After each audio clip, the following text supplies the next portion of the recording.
Assalamualaikum warahmatullahi wabarakatuh. Kami dari kelompok satu akan mempresentasikan hasil PowerPoint kami, yaitu perikanan di wilayah penangkapan perikanan Negara Republik Indonesia di bagian 573. Di sini ada anggotanya yaitu Ahmad Atta dengan NIM 0094, Muhammad Rafka Arifin dengan NIM 0027, Elin In Kanada dengan NIM 0136, Juninda dengan NIM 0131, Putri Novianti dengan NIM 0101, Iwan Hidayul Huda dengan NIM 0098, dan Teta Nabil dengan NIM 0129. Next. Dilanjut oleh Rafka. Baik, ada pengertian itu wilayah penangkapan perikanan 573 merupakan salah satu wilayah perikanan penting di Indonesia. Wilayah ini memiliki potensi sumber daya perikanan yang melimpah dan menjadi sumber mata pencarian bagi banyak nelayan. Melalui presentasi ini, kita akan menyelami lebih dalam mengenai karakteristik wilayah, potensi sumber daya, jenis ikan yang dapat ditangkap, alat tangkap yang digunakan, serta tantangan dan strategi pengelolaan perikanan yang efektif. Nah, di sini ada hasil tangkapan ikan di wilayah WPP 573. Ada ikan pelagis besar, yaitu tuna, ikan demersal, ikan kerapu, ikan pelagis kecil, makarel, dan beberapa crustacea beserta moluska, yaitu lobster, rajungan, dan cumi-cumi. Next. Dilanjutkan oleh Elin. Lalu ada ikan yang berperan penting di WPP 573, yaitu ada ikan cakalang. Ikan cakalang ini merupakan spesies ikan ekonomis yang ditangkap dengan jumlah banyak di Indonesia dengan jumlah tangkapan mencapai 210.038,8 ton pada tahun 2015. Ikan ini bermigrasi dengan jarak yang jauh dan penyebarannya terdapat di daerah tropis dan subtropis. Selain untuk ekspor, ikan ini memiliki permintaan tinggi di pasar lokal karena harga yang relatif terjangkau dibanding tuna. Lalu ketahanan pangan cakalang menjadi sumber protein utama bagi masyarakat lokal terutama di Nusa Tenggara. Selanjutnya akan dijelaskan oleh Atta. Oke, masuk ke tuna sirip kuning, yaitu yellowfin tuna. Adalah salah satu ikan yang menjadi komoditi penting di Indonesia. Hasil tangkapan tuna terus meningkat dari tahun 1980-an sampai ke tahun 1990-an. Dan sampai saat ini telah mencapai level sekitar 726 ton pada tahun 2010 dengan estimasi nilai sekitar 517 juta US dollar. Karena itu, para nelayan berburu dan menangkap yellowfin tuna sebab hasilnya yang menguntungkan dan menjanjikan. Dilanjut oleh Nabil. Mik. Elaborasi biologis ikan cakalang memiliki tubuh ramping dan bentuk aerodinamis yang memudahkan mereka bergerak cepat di dalam air. Cakalang dapat tumbuh hingga panjang sekitar 1 meter dan berat hingga 5 sampai dengan 7 kg. Ikan cakalang berkembang biak dengan cara bertelur. Ikan cakalang memiliki harapan hidup yang relatif singkat, yaitu 4 sampai 5 tahun. Mereka memakan ikan kecil, cumi-cumi, dan zooplankton.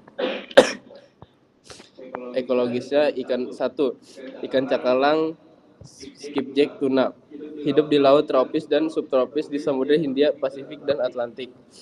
2. Ikan cakalang hidup bergerombol dalam kawanan besar hingga 50.000 ekor. 3. Ikan cakalang bersifat karnivora, memakan ikan crustacea, cephalopoda, dan moluska. Ekonomisnya, 1. Pada tahun 2017, Indonesia mengekspor ikan cakalang sebanyak 149.000 ton dengan nilai mencapai 585,19 juta USD. 2. Harga ikan cakalang di pasar internasional terus meningkat. 3. Pendapatan nelayan sebagai produsen ikan cakalang nasional mengalami peningkatan. Selanjutnya dengan Huda. Elaborasi biologis, tuna sirip kuning memiliki tubuh yang besar, torpedo dan ramping, yang memungkinkan mereka bergerak dengan cepat di air. Ciri khasnya adalah tuna sirip punggung dan sirip perut yang berwarna kuning cerah yang memberi nama pada spesies ini. Tuna sirip kuning adalah spesies yang berkembang biak dengan cara bertelur. Mereka memakan berbagai jenis ikan kecil, cumi-cumi, dan zooplankton. Tuna sirip kuning adalah ikan pelagik yang hidup di perairan terbuka dengan migrasi yang luas dan masa hidup hingga usia 7 tahun. Adapun ekologisnya, 1. Ikan tuna merupakan predator teratas di lautan yang bermigrasi secara global dan membentuk ekosistem laut. 2. Habitat. Ikan tuna sirip kuning hidup di perairan hangat seperti laut tropis dan subtropis dengan suhu berkisar 15 sampai 31 Celcius. Ekonomisnya, 1. Pada tahun 2011 hingga 2022, rata-rata produksi tuna, tongkol, dan cakalang di Indonesia adalah 706,400 ton per tahunnya. 2. Ikan tuna memiliki potensi untuk dijadikan bahan baku surimi yang dapat diolah menjadi produk olahan lanjutan seperti bakso ikan. Selanjutnya ada Ninda. Selanjutnya ada tantangan nilai konsentrasi klorofil A musim barat pada tahun 2016 sampai 2020 menunjukkan rata-rata nilai terendah sebesar 0,15 mg per meter persegi. Nilai konsentrasi klorofil A yang rendah pada musim barat dapat disebabkan oleh beberapa faktor, salah satunya faktor cuaca yang memiliki kondisi yang buruk sehingga intensitas sinar matahari yang diterima menjadi minim atau berkurang di perairan WPP 573. Selanjutnya oleh Pina. Yang selanjutnya ada prospek masa depan.